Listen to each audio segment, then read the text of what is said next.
صباح الخير. يعني انا في مدرسة سليم دلوقتي حالا، بس محتاجة دعواتكم بقى لان هو دخل يعمل الاختبار، فادعوا له كتير كتير كتير كتير قبل ما يخش يعمل الاختبار. تعالوا عسول، ده هيخش مع سليم، ده بيعمل له برضه انترفيو من توأم.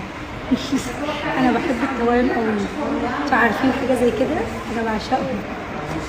ان شاء الله ربنا يحفظكم. فدعواتكم بقى مع سليم لان سليم دخل يعمل انترفيو دلوقتي.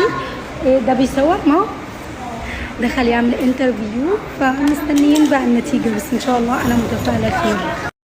الحمد لله سليم طلع، بس انا بص هوريكم عينيا، يعني الحمد لله بقت احسن من الاول.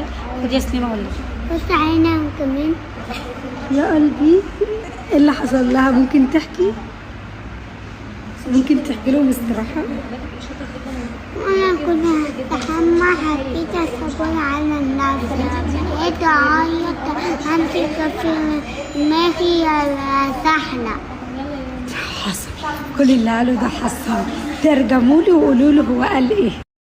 الناس اللي بتقعد تقول ان انا رامي ولادي ومش بسأل فيهم، وابني بيقدم في المدرسة وانا عايش حياتي، والله العظيم انا بسعى معاهم. بص